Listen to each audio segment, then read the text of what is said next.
Hello students, in previous lecture we have talked about fluorides of xenon. Okay, we are still continuing with this topic. Uh, in previous lecture we have seen one fluoride, that is xenon difluoride.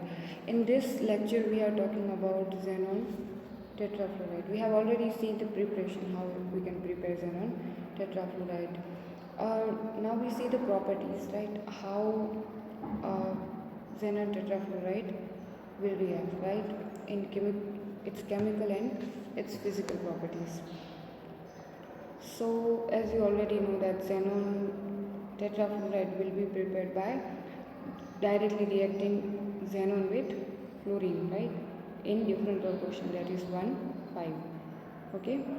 Uh, if you already prepared that, right, at 5 to 6 atmosphere in nickel tube, because we are taking nickel as catalyst, so we are reacting xenon and fluorine in nickel tube. Okay, nickel vessel or nickel tube. अब आप उसको दूसरी तरह से भी react करवा सकते हो. अगर आप उसके अंदर इलेक्ट्रिक डिस्चार्ज पास करते हो -78 डिग्री सेल्सियस के ऊपर, तो भी क्या करवा सकते हो, xenon और फ्लोरीन डायरेक्ट रिएक्शन कर सकते हैं. तब आप ये क्यों ज़्यादा बेटर लग रहा है, क्योंकि जो पहले वाला था उसके अंदर टेम्परेचर भी बहुत ज़्यादा चाहिए, उसके अंदर प्रेशर भी चाहिए. अगर आप इलेक्ट्रिक डिस्चार्ज के थ्रू ये करते हो तो क्या होता है, उस रिएक्शन में आपको ज़्यादा प्रेशर स्पेशली नहीं देना पड़ता. टेम्परेचर एडजस्ट करना पड़ता है, लेकिन प्रेशर क्या होगा वो आपको कम देना पड़ेगा. ठीक है, तो ऐसे भी आप XeF4 प्रिपेयर कर सकते हो. उसके बाद अगर इसकी प्रॉपर्टी देखो तो वो कलरलेस जो है क्रिस्टलाइन सॉलिड है, और उसका मेल्टिंग पॉइंट 117.1 डिग्री सेल्सियस तक है. मतलब उसका कुछ कम हो गया. XeF4 का कितना था, 129 के आसपास था, इसका 117 के आसपास है. और स्पेशली वो सब्लिमेट हो जाता है. अब सब्लिमेशन क्या है वो आपको पता होगा कि अगर कोई सॉलिड है वो क्या होगा, लिक्विड फॉर्म में.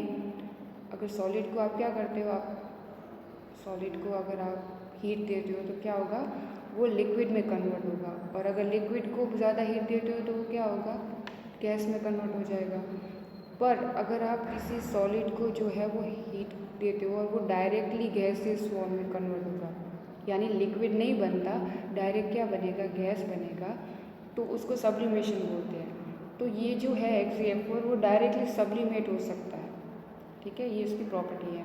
जैसे आपने आयोडीन वाले कंपाउंड में देखा होगा, आपने लैब में अगर रिएक्शन किया होगा ड्राई टेस्ट ट्यूब के साथ, तो उसके अंदर आयोडीन भी, अगर उसके कंपाउंड्स कुछ हैं जिसके अंदर आयोडीन गैस होता है, या और भी कुछ कंपाउंड्स हैं जिसके अंदर डायरेक्टली वो कंपाउंड सब्लिमेशन हो जाते हैं. डायरेक्टली उसको ड्राई टेस्ट ट्यूब में देखो तो वो सॉलिड में से क्या होगा, लिक्विड नहीं बनेगा, क्या बनेगा, गैस बनेगा. ठीक है, तो उसको सब्लिमेशन बोलते हैं. अब क्या होगा, ऑक्सीडाइज. अब और क्या उसकी प्रॉपर्टीज़ होंगी, वो हाइड्रोजन के साथ कैसे रिएक्ट करेगा, सेम टू सेम जैसे हमने XeF2 के अंदर देखा.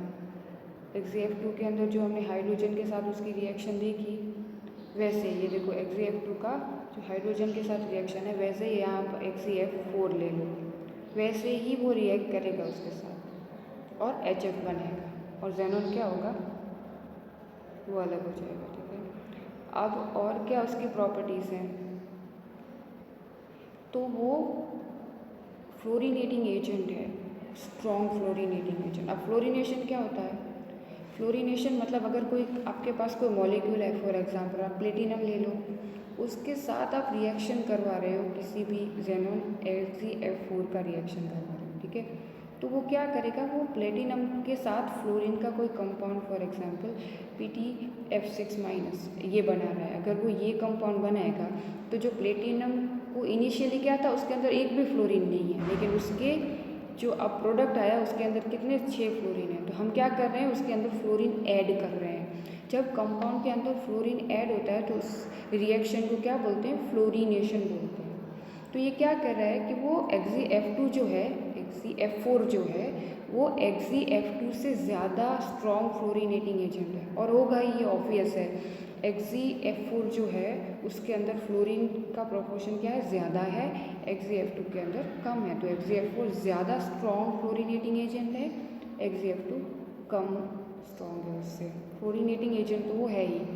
बहुत सारे रिएक्शन में क्या होता है, हमें इंटरमीडिएट जो है, कई रिएक्शन के अंदर क्या होता है कि कुछ के अंदर इंटरमीडिएट और स्पेशली अगर कोई मेटल की प्यूरिफाई करना हो, अगर कोई मेटल है उसको प्यूरिफिकेशन के अंदर फ्लोरीनेशन जो है वो कई बार यूज़ होता है। उसको पहले फ्लोराइड में कन्वर्ट करते हैं और उसके बाद उसको वहाँ से अलग कर देते हैं, ठीक है। ये मेनली मेटल के प्यूरिफिकेशन में यूज़ होता है ये रिएक्शन फ्लोरीनेशन, ओके। उसके बाद है XeF6। अब XeF6 में क्या है, इसमें क्या है कि आपको पता है ज़ेनॉन को एक्सेस ऑफ फ्लोरीन के साथ अगर आप हीट करते हो 120 का आप क्या लेते हो, रेशियो लेते हो, तो XeF6 बन जाएगा, ठीक है। अब इसके अंदर जो है वो और कैसे बन सकता है, तो XeF4 है उसका ऑक्सीडेशन कर दो। XeF4 है उसका ऑक्सीडेशन O2F2 के साथ करते हो -130 डिग्री सेल्सियस पे, तो XeF6 जो है वो मिल जाएगा आपको और ऑक्सीजन क्या होगा, लिबरेट हो जाएगा। तो ये भी एक रिएक्शन है जिससे आप XeF6 बना सकते हो, ठीक है। अब उसकी प्रॉपर्टीज़ देखते हैं और ये बहुत इम्पोर्टेंट है। और ये क्यों इम्पोर्टेंट है, क्योंकि XeF6 है वो बहुत रिएक्टिव है, ठीक है। उसको नॉर्मली क्या होता है, क्वार्ट्ज और सिलिका के जो मटेरियल होते हैं, क्वार्ट्ज और सिलिका, ग्लास ले लो, देखो क्वार्ट्ज जो होता है आपको पता ना हो तो क्वार्ट्ज क्या होता है, वो सिलिकॉन डाइऑक्साइड ही होता है। आप ग्लास ले लो, कोई भी ग्लास, तो वो ग्लास भी क्या है, सिलिकेट्स हैं। आपके सिलेबस में शायद है या नहीं है मुझे याद नहीं है, लेकिन SY या TMI में से किसी एक में है, ठीक है, ग्लास है, ठीक है। तो वो सिलिकेट होता है और क्वार्ट्ज क्या होता है, वो भी सिलिकॉन डाइऑक्साइड होता है। तो सिलिकॉन डाइऑक्साइड का कोई कंटेनर हो ना, उसके अंदर आप XeF6 को स्टोर नहीं कर सकते। उसको स्टोर क्यों नहीं कर सकते, क्योंकि लास्ट में वो XeO3 बनाएगा, उसके साथ सक्सेसिव रिएक्शंस देगा और लास्ट में XeO3 बनाएगा जो बहुत एक्सप्लोजिव है, बहुत एक्सप्लोजिव है। तो ये हमेशा आपको जो है माइंड में रखना है कि XeF6 जो है उसको सिलिका के किसी भी जो है वो कंटेनर में नहीं रखना है, क्वार्ट्ज के बने हुए, या आप ग्लास ले लो, ग्लास के कंटेनर में भी उसको नहीं रख सकते क्योंकि वो सिलिकेट ही है, ठीक है। और वो क्या हो रहा है, देखो XeF6 क्या करेगा, सिलिकॉन डाइऑक्साइड के साथ रिएक्शन करेगा और XeOF4 बनाएगा। और ये क्या है, XeOF4, ये ज़ेनॉन का ऑक्सीफ्लोराइड है, उसके अंदर ऑक्सीजन और फ्लोरीन दोनों हैं, तो क्या है, ऑक्सीफ्लोराइड है। और वो पहले रिएक्शन में ऑक्सीफ्लोराइड देगा फर्स्ट स्टेप में, और SiO4 ये वो क्या करेगा, अलग कर देगा। उसके बाद वो दूसरे स्टेप में जाएगा XeO4, और XeO4 फिर से सिलिका के साथ रिएक्शन करेगा और XeO2F2 बनेगा। ये भी ज़ेनॉन का क्या है, ऑक्सीफ्लोराइड है, ठीक है, ये भी देखेंगे ज़ेनॉन का ऑक्सीफ्लोराइड। उसके बाद इसमें भी SiO4 जो है वो क्या होता है, ये रिलीज होता है। उसके बाद XeO2F2 जो है वो थर्ड स्टेप में आएगा, फिर से सिलिका के साथ रिएक्शन करेगा और लास्ट में जो है वो XeO3 बनाएगा। उसने क्या किया, सिलिका से हर एक स्टेप में ऑक्सीजन लिया, फर्स्ट स्टेप में एक ऑक्सीजन लिया, सेकंड में दूसरा, और लास्ट में उसने 3 ऑक्सीजन इकट्ठे कर लिए और लास्ट में वो XeO3 बनाएगा। और XeO3 क्या है, एक्सप्लोजिव है, तो वो एक्सप्लोजन करवा सकता है, तो उसको कभी भी क्वार्ट्ज या फिर ग्लास के कंटेनर में नहीं रखते। ये भी इम्पोर्टेंट कॉन्सेप्ट है, ये भी बहुत इम्पोर्टेंट कॉन्सेप्ट है, ठीक है। तो उसको माइंड में आपको रखना है। ये भी पूछ सकते हैं कि अगर जो है उसको सिलिका के या ग्लास के कंटेनर में क्यों नहीं रख सकते। ये उसकी प्रॉपर्टीज़ हैं, सारी उसकी प्रॉपर्टी है, उसकी केमिकल प्रॉपर्टीज़। अब वो क्या बोल रहा है कि वो अडक्ट बनाएगा, वो फ्लोरीन आयन एक्सेप्टर के साथ मिलकर अडक्ट बनाएगा, ये भी उसकी प्रॉपर्टी है। अब अडक्ट क्या होता है, वो एक स्पेशल टाइप के मॉलिक्यूल होते हैं। अडक्ट जो है वो एक मॉलिक्यूल नहीं होता। अडक्ट क्या होता है कि फॉर एग्जांपल ये है, इसमें क्या है, 2 एंटिटी हैं, 2 अलग अलग एंटिटी हैं, ऐसे ऐसे ही बना था, इसको अडक्ट बोलते हैं। अडक्ट क्या होता है, उसके अंदर क्या होता है कि अगर आपका स्टार्टिंग मटेरियल है, इसके अंदर दोनों फ्लोरीन है, तो आप दूसरा एग्जांपल ले लो, उसके अंदर क्लोरीन ले लो, PtCl5 फॉर एग्जांपल, ये आपका मटेरियल, ठीक है, PtF5 नहीं है एग्जांपल के लिए। तो अब क्या होगा, जो भी उसका जो प्रोडक्ट बनेगा, ये प्रोडक्ट बनेगा, उसके अंदर क्या होगा, फॉर एग्जांपल उसका ये बन रहा है HCF5, जो ये है वही रहेगा, और उसके अंदर फॉर एग्जांपल एक क्लोरीन ऐड हो रहा है, ठीक है, और दूसरा जो बन रहा है उसके अंदर क्या होगा, एक फ्लोरीन ऐड होगा, PtCl4, और एक फ्लोरीन ऐड होगा। ये कंफ्यूज नहीं होना, यहाँ पे क्या करना है, अगर इसमें कोई कंपाउंड है तो ये इसमें ऐड होगा अलग, और इसमें कोई लिगेंड फॉर एग्जांपल है तो इसमें ऐड होगा, और लास्ट में क्या होगा, अडक्ट कब बोल सकते हैं, जब दोनों जो एंटिटी है हमारे पास, दोनों के अंदर सेम टू सेम एटम होंगे जैसे उसके स्टार्टिंग मटेरियल में है। यहाँ पे दोनों फ्लोरीन है इसलिए थोड़ा सा कंफ्यूजिंग है। अगर क्लोरीन होता तो क्या होता, HCF6 है वो HCF5 और उसके साथ एक क्लोरीन ऐड कर लो, या 4 HCF4 और एक क्लोरीन ऐड कर लो, HCF4 एक क्लोरीन जो है यहाँ पे होता तो वो इसको दे देता, और ये अपना फ्लोरीन इसको दे देता, और लास्ट में क्या होता, दोनों एंटिटी जो है ये और ये दूसरा, दोनों के पास वही लिगेंड या वही मॉलिक्यूल होते जो उसके स्टार्टिंग मटेरियल में, दोनों के पास वही होते, वही मतलब उतने प्रोपोर्शन में नहीं, लेकिन एक तो होता ही जो स्टार्टिंग मटेरियल में है। अगर दोनों के पास हैं तो उसको अडक्ट बोलेंगे। ये आपको एग्जाम्पल जो है वो आया होगा आपके 11th-12th में कोऑर्डिनेशन कंपाउंड्स के अंदर, उसके अंदर अडक्ट बनते हैं, ठीक है। वैसे ही प्लेटिनम जो है पेंटाफ्लोराइड, वैसे ही उसके अंदर एंटीमनी आप ले लो, उसके साथ ये वैसे ही अडक्ट बनेगा। ये देखो बीच में ये इसमें डॉट लिखा हुआ है, तो वो अडक्ट बनाएगा दोनों के साथ मिलकर, और लास्ट में वो एंटिटी जो है वो अलग अलग होगी, लेकिन उसके अंदर दोनों के अंदर जो है वो सेम मॉलिक्यूल या फिर लिगेंड उसके साथ जुड़े हुए होंगे। वैसे ही आर्सेनिक का ले लो, यहाँ पे टीन नहीं हुआ हुआ है, लेकिन ये आर्सेनिक का ले लो और उसका भी ये अडक्ट बनाएगा यहाँ पे, ठीक है। ये हो गया आपका HCF6, ठीक है। HCF6 में क्या हो रहा है, फिर से ये उसकी प्रॉपर्टीज़ जो है वो है कि अगर आप प्रिपरेशन जो है वो कर रहे हो डायरेक्ट फ्लोरीन के साथ, उसके बाद उसको आप O2F2 के साथ ऑक्सीडाइज करके HCF2 में से भी, HCF4 या HCF2 में से भी बना सकते हो, वहाँ भी प्रिपेयर हो सकता है। उसके बाद उसको क्वार्ट्स और सिलिका जो है उसके कंटेनर में क्यों नहीं रख सकते, अगर ये क्वेश्चन पूछे तो ये उसका जो है, ये क्या है, उसका एक्सप्लेनेशन है कि वो XaO3 एक्सप्लोजिव जो है वो बनाता है, इसलिए उसको नहीं रख सकते कंटेनर में सिलिका की वजह से। उसके बाद लास्ट प्रॉपर्टी है कि वो क्या करेगा, वो अडक्ट बनाएगा, फ्लोरीन आयन एक्सेप्टर्स हैं उसके साथ वो अडक्ट बनाएगा। और फ्लोरीन आयन एक्सेप्टर कैसे है, ये देखो, ये HCF6 है, वो क्या कर रहा है, देखो HCF6 जो है वो एक फ्लोरीन दे रहा है और प्लेटिनम जो है वो फ्लोरीन एक्सेप्ट कर रहा है, तो ये क्या है, एक्चुअली फ्लोराइड आयन एक्सेप्टर ही है। और उसके बाद भी देखो यहाँ पे भी यही हो रहा है, ये जो है एक फ्लोरीन ये डोनेट कर रहा है और वो सामने वाला फ्लोरीन एक्सेप्ट कर रहा है, इसलिए प्लस माइनस ये बना रहा है, दो आयन बना रहा है।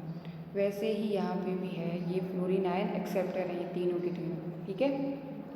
तो ये है HCF6 के अंदर जो है कौन सी प्रॉपर्टीज़ हैं। अब हम आगे चलते हैं XeOF4। अब XeF जो है, अब तक हमने 3 फ्लोराइड देखे, ठीक है, XeF4, XeF2 और XeF6, उसके प्रिपरेशन प्रॉपर्टीज और सब।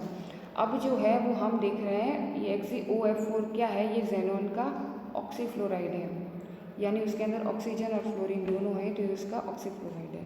अब इसकी प्रिपरेशन देखते हैं, तो जेनॉन ऑक्सीटेट्राफ्लोराइड, ये xenon oxytetrafluoride is prepared by partial hydrolysis of xenon hexafluoride.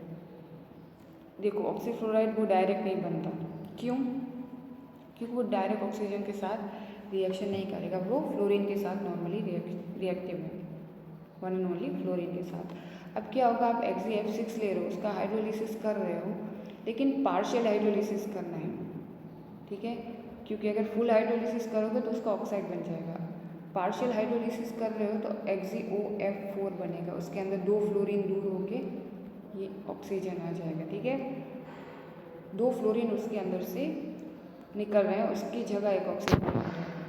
तो ये उसकी प्रिपरेशन है, पार्शियल हाइड्रोलिसिस से ये बन सकता है। सेम टू सेम ये देखो सिलिका वाले में यही हो रहा है, इसलिए हम उसको सिलिका के कंटेनर में नहीं रख रहे हैं। XeF6 है, उस वो सिलिका के साथ ये फर्स्ट स्टेप जो था हमारा, ये सेम टू सेम है, देखो ये हमारा फर्स्ट स्टेप है, ये सेम टू सेम है।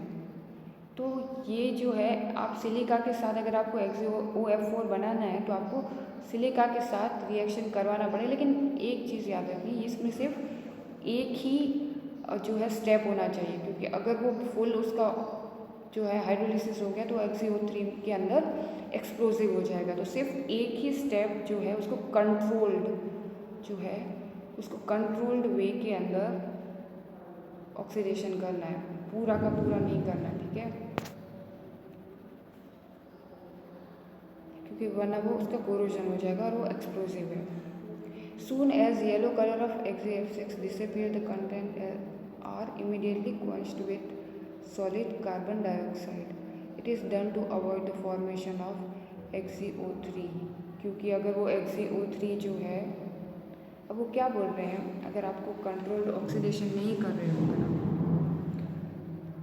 अगर आप कंट्रोल्ड ऑक्सीडेशन नहीं करोगे, येलो कलर जो है XeF6 का येलो कलर चला जाएगा। कब चला जाएगा, जब XeOF4 बन जाएगा, ठीक है। क्या कर रहा है ये, और उसके बाद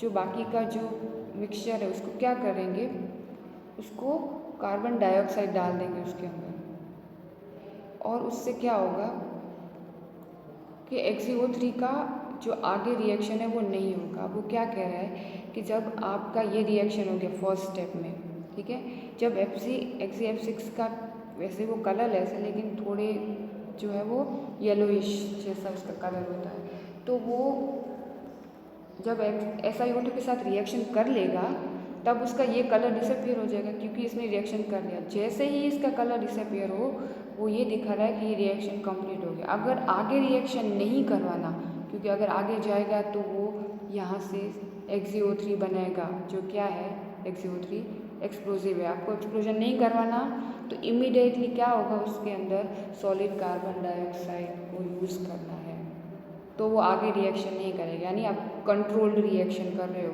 वो आगे जाएगा, उसको नहीं जाने देना है, इसलिए आपको क्या करवाना है, सॉलिड कार्बन डाइऑक्साइड आप उसके अंदर यूज़ कर सकते हो, ठीक है, वरना ये रिएक्शन हो जाएगा ये, और इसके अंदर XeO3 बन जाएगा, और ये एक एक्सप्लोजिव जो है वो रिएक्शन है, ठीक है। XeO3 क्या है, वो एक्सप्लोजिव है। अब उसकी प्रॉपर्टीज़ देखो, तो it is colourless compound melting at 46 degree Celsius. अब इसके अंदर क्या होगा,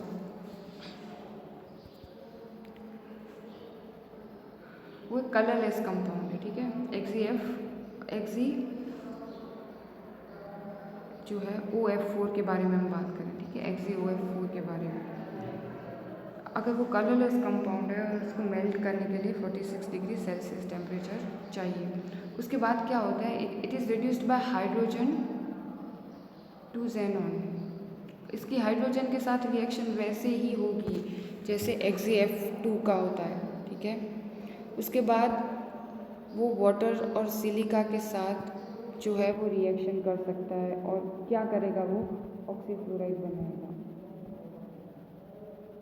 XeOF जो है 4, उसके बाद और रिएक्शन करवाओगे तो और वाटर ऐड होगा, और क्या होगा, XeO2F2 जो हमें ऐड करवा के देखा है, सिलिका के साथ रिएक्शन देखा हमने, उसके अंदर सेकंड स्टेप में क्या होगा, यही होगा, XeO2F2 वो बनाएगा, और लास्ट में XeO3 बनाएगा, ओके।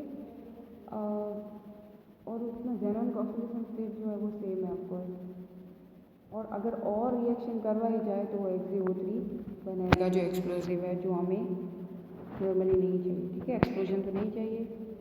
तो ये XeO2F2 दो ऑक्सीफ्लोराइड देखे, XeOF4 और दूसरा कौन सा XeO2F2, ये दोनों जेनॉन के क्या है, फ्लोराइड्स हैं।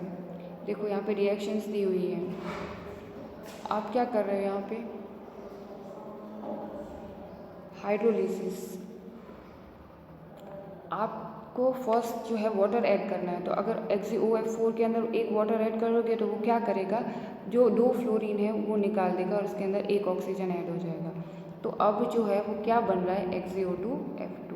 ये फर्स्ट जेनॉन का ऑक्सीफ्लोराइड है, उसके बाद ये दूसरा XeO2F2, ठीक है। उसके बाद अगर आप वाटर ऐड करोगे तो वो XeO3 बन जाएगा, जो आपको पता है एक्सप्लोसिव है। उसके बाद अगर आप XeOF4 same to same silica के साथ रिएक्शन करोगे तो ये बनेगा, और उसके सेकंड स्टेप में XeO3 बनेगा, जो हमने देखा है क्वार्ट्स वाले में, ठीक है। तो ये एक्सप्लोसिव है, इसलिए जो है नॉर्मली यहाँ तक हम बनाएंगे XeOF4 XeO2F4। और तीसरा ये ऑक्साइड तो है, ये एक्सप्लोसिव है, तो क्या हुआ, ये भी आपको ध्यान में लेना है, ये जेनॉन का क्या बनेगा, ऑक्साइड बनेगा। इसका भी स्ट्रक्चर हम आगे देखेंगे, ठीक है। ये सारे के सारे कंपाउंड्स का स्ट्रक्चर्स देखेंगे हम, ठीक है।